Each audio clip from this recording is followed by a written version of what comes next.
Today's tale will make you laugh out loud. Curly took the burger, with only one serving allowed. Old White ended up with a yellow banana. This is just Curly's first revenge.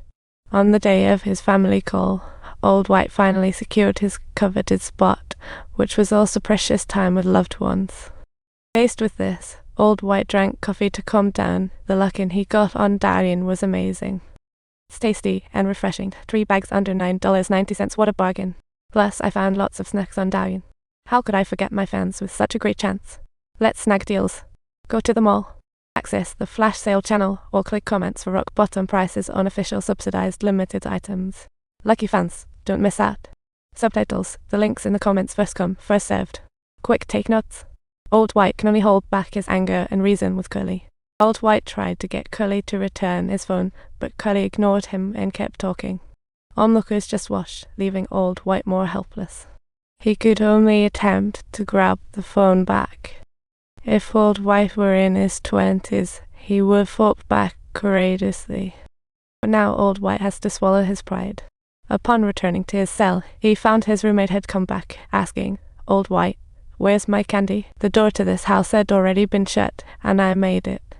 His roommate kept searching for the candy while Old White gritted his teeth, only to find that, at night while sleeping, his bed shook violently. Old White called his roommate, got no response, and looked down to see his roommate activating an alarm, yet no one arrived. With no alternative, Old White shouted loudly for attention. Seeing his roommate lifeless on the ground, he felt overwhelmed.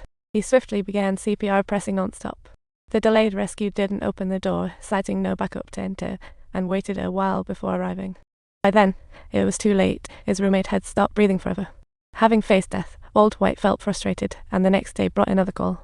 Old White didn't plan to tell his family about yesterday's events, but chatting would ease his emotions.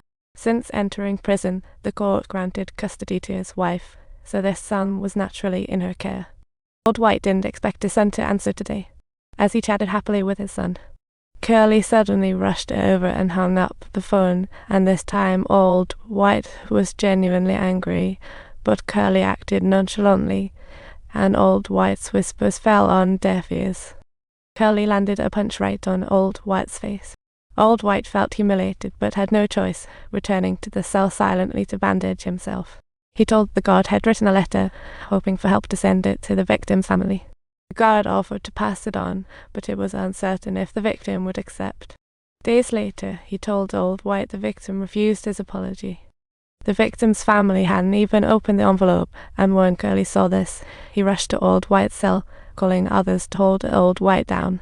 Curly poured an entire bottle of rosin oil on Old White's feet, claiming it was because Old White was too chummy with the guards. So he thought Old White deserved a lesson.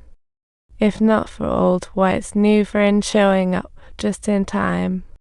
Old White had no clue about his fate. Helpless, he turned to the prison's big boss for help. Old White didn't care about any deal with the big boss, as long as his safety was guaranteed. Upon hearing this, the boss invited Old White in, saying Curly seemed tough, but a severe lesson would silence him for good. That would allow Old White to finally fight back himself. But Old White had to owe him a favor. Without hesitation, Old White agreed. The big boss raised his hand, allowing Old White to throw punches, and it ignited a spark of fight in Old White. Old White followed the big boss' instructions, starting to swing his fists. The punches felt more powerful with each swing. The boss told him to remember this feeling. If Curly bullied him again, he needed to show Curly who was boss with a fist. Old White kept this in mind, secretly glancing at Curly's face, even while working. Curly would fluctuate between being happy and grumpy, while the big boss quietly watched Curly's mood too. Finally, the opportunity has presented itself before Old White. One day, Old White accidentally spilled something as usual, and Curly suddenly appeared, snatching Old White's burger and spitting in his plate. This time, Old White couldn't hold it anymore. He sank his teeth directly into Curly's ear, and in that instant, Curly finally comprehended what it really felt like to be beaten up.